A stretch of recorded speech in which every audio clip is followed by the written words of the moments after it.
बिस्मिल्लाहिर्रहमानिर्रहीम। शुरू अल्लाह के नाम से जो बड़ा मेहरबान नहायत रहम करने वाला है। अस्सलाम वालेकुम, वेलकम टू माय किचन। आज मेरे किचन में बहुत ही लजीज और बहुत ही मज़ेदार सी दाल पालक बन रही है, जिसको बनाना बहुत आसान है। बहुत ही इजी तरीके से मैं बनाना सिखाऊंगी। बहुत ही टेस्टी बनकर तैयार होगी ये दाल। तो ज़रूर ट्राई कीजिएगा मेरी इस रेसिपी को। तो चलिए इसको बनाना स्टार्ट करते हैं, लेकिन उससे पहले अगर आप मेरे चैनल पर नए हैं तो काइंडली इसको सब्सक्राइब कर दें और साथ ही बेल आइकन को भी प्रेस कर दें, ताकि मेरी हर नई आने वाली वीडियो की नोटिफिकेशन सबसे पहले आप तक पहुंचे। तो बहुत ही लजीज और मज़ेदार सी दाल पालक बनाने के लिए सबसे पहले मैंने यहाँ पर एक कढ़ाई ले ली और इसके अंदर मैं डालूंगी दाल। तो ये मूंग की दाल मैंने ली है 1 कप, जिसको मैंने आधा घंटा पहले अच्छे से धो के और भिगो के रख दिया था। अब इसके अंदर मैं ऐड करूंगी पालक। तो ये आधा किलो मैंने पालक ली थी, जिसको मैंने साफ़ करके इसकी डंडियाँ अलहदा कर दी थी और इनको बहुत ही अच्छे तरीके से मैंने धोकर काट लिया है। तो ये सारी की सारी पालक मैंने शामिल कर दी है कढ़ाई के अंदर। अब इसके अंदर मैं ऐड करूँगी हाफ़ टी स्पून के बराबर हल्दी पाउडर और साथ ही इसके अंदर मैं डाल दूँगी पानी। पानी हमने इसमें इतना डालना है कि दाल और पालक जो है वो अच्छे से इसमें डिप हो जाए। मिक्स कर लेती हूँ इसको मैं। नमक अभी मैं ऐड नहीं कर रही, नमक मैं बाद में ऐड करूँगी ताकि दाल हमारी फटाफट से गल जाए। अब ढक के इसको तब तक पकाऊंगी जब तक दाल और पालक हमारे अच्छे से पक नहीं जाती और यकजान नहीं हो जाती। तो आइए इसका हम मसाला तैयार कर लेते हैं जब तक। तो यहाँ पर 2 बड़े चम्मच मैंने ले लिया है घी। आप चाहें तो देसी घी का भी इस्तेमाल कर सकते हैं या ऑयल का भी कर सकते हैं।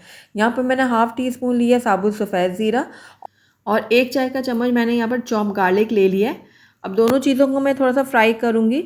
लाइट गोल्डन होने तक मैं दोनों चीज़ों को फ्राई कर लूँगी और उसके बाद इसके अंदर मैं प्याज ऐड करूँगी। तो मैंने यहाँ पर एक छोटी प्याज ली थी, जिसको मैंने बारीक चॉप कर लिया है। ये मैं इसमें डाल दूँगी।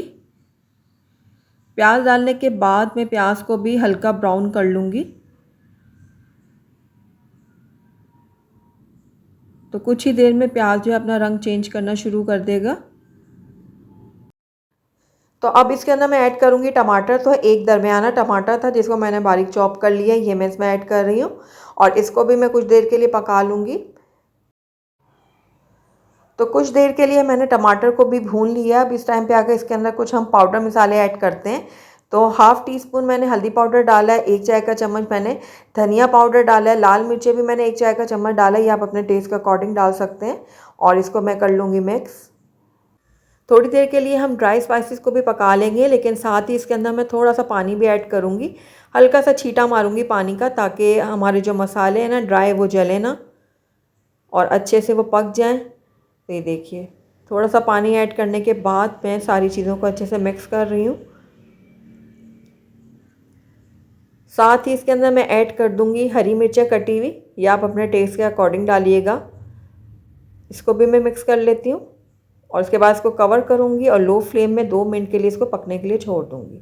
तो 2 मिनट हो गए हैं मसाले को पकते हुए। तो आइए इसको अब हम चेक करते हैं। तो ये देखिए, मसाला हमारा बहुत अच्छे से गल चुका है, ड्राई स्पाइसेस भी बहुत अच्छे से पक चुके हैं। तो ये देखिए, हल्का हल्का मैं मैश कर लूँगी टमाटरों को इस तरह से। तो हमारा मसाला जो है वो बिल्कुल रेडी है। फ्लेम को मैं कर देती हूँ बंद और उसके बाद इस मसाले को लेके मैं दाल के अंदर डाल दूँगी। तो दाल को भी हम चेक कर लेते हैं। तो ये देखिए, दाल हमारे बहुत अच्छे से गल चुकी है, पालक और दाल यकजान हो चुकी हैं। ये देखिए, पानी जब ड्राई हुआ था मैंने इन दोनों चीज़ों को बहुत अच्छे से चम्मच की मदद से घोट लिया था और ये बहुत अच्छे से मिक्स हो गए हैं एक दूसरे के साथ। तो बस इस टाइम पे आकर इसके अंदर जो हमने मसाला भी तैयार किया था ना, वो डाल दूँगी सारा का सारा। तो ये देखिए, सारा मसाला मैंने दाल के अंदर डाल दिया है। मिक्स कर लूँगी इसको मैं अच्छे से। बहुत ही लजीज ये दाल बनती है। जब आप एक दफ़ा ट्राई करेंगे ना, तभी आप जान पाएंगे कि ये दाल कितनी मज़ेदार बनी है। तो मसाले को मैंने अच्छे से मिक्स कर लिया। अब इस टाइम पे आगे इसके अंदर मैं थोड़ा सा पानी ऐड करूँगी, क्योंकि इस दाल को मैं चावलों के साथ सर्व करने वाली हूँ। तो इसलिए दाल को मैं बहुत ज़्यादा गाढ़ी नहीं रखूँगी, थोड़ी सी पतली कंसिस्टेंसी में ही रखूँगी इसको मैं। तो ये देखिए, थोड़ा सा मैंने इसको मिक्स कर लिया। अब इस टाइम पे आकर आप नमक डाल दें इसके अंदर, जितना आप पसंद करते हैं ना उस हिसाब से इसमें नमक ऐड कर दीजिएगा। तो नमक मैंने इसमें डाल दिए। अब इसको मैं मिक्स कर लेती हूँ।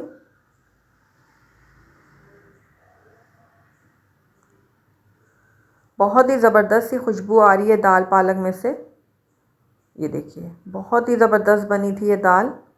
तो बस इसको अब कवर करके मैं लो फ्लेम में तकरीबन 3 से 4 मिनट के लिए रख दूँगी पकने के लिए। तब तक आइए हम इसका तड़का तैयार कर लेते हैं। तो यहाँ पर मैंने एक पैन ले लिया और इसके अंदर मैं ऐड करूँगी 2 खाने के चम्मच घी। आप चाहें तो देसी घी का भी इस्तेमाल कर सकते हैं। साथ ही इसके अंदर मैंने 1/4 टीस्पून डाल दिया सफ़ेद ज़ीरा और 1 चाय का चम्मच डाला है चॉप गार्लिक। अब इन दोनों चीज़ों को मैं बहुत अच्छे से फ्राई करूँगी, लाइट गोल्डन होने तक फ्राई करूँगी मैं इनको। अब इसके अंदर मैंने डाल दिए साबुत लाल मिर्च और इसको भी मैं कर लेती हूँ थोड़ा सा फ्राई। तो सारी चीज़ें बहुत अच्छे से फ्राई हो गई हैं, बहुत अच्छा गोल्डन कलर आ गया है इनमें। तो फ्लेम को मैं कर देती हूँ बंद और अब इस तड़के को मैं डालूँगी दाल के अंदर। लेकिन उससे पहले मैं इसके अंदर आधी छोटी चम्मच लाल मिर्चों का पाउडर भी ऐड करूँगी। लाल मिर्चों का पाउडर ऐड करने से तड़के में बहुत ही अच्छा सा कलर आता है। तो ये देखिए लाल मिर्च ऐड कर दी मैंने और फटाफट से मैं ये तड़का डाल दूँगी दाल के अंदर ताकि हमारी लाल मिर्च जो है वो जले ना। अब मिक्स कर लूँगी इसको मैं और ये लीजिए बहुत ही ज़बरदस्त सी हमारी दाल पालक बन के रेडी है। ये देखिए। तो चलिए अब इसको हम सर्व भी कर लेते हैं। अल्हम्दुलिल्लाह हमारी बहुत ही टेस्टी, बहुत ही मज़ेदार सी दाल पालक बन के तैयार है। बहुत ही मज़ेदार बनती है और आप इसको गरम गरम पराठों के साथ सर्व करें, रोटी के साथ सर्व करें या फिर तड़का राइस के साथ सर्व करें। सारी चीज़ों के साथ ये दाल बहुत ही मज़ेदार लगती है। तो ज़रूर ट्राई कीजिएगा मेरी इस रेसिपी को। अगर आपको मेरी रेसिपी पसंद आई है तो इसको लाइक करें, अपने दोस्तों के साथ शेयर करें और अगर पहली दफ़ा मेरे चैनल पर आएँ तो काइंडली इसको सब्सक्राइब भी कर लें और साथ ही बेल आइकन को भी प्रेस कर दें ताकि मेरी हर नई आने वाली वीडियो की नोटिफिकेशन सबसे पहले आप तक पहुंचे। और कमेंट करके मुझे ज़रूर बताइएगा कि आपको मेरी रेसिपी कैसी लगी। साथ ही मेरे इंस्टाग्राम और फेसबुक के पेज को लाइक करना मत भूलिएगा। Thank you for watching. अल्लाह हाफिज़।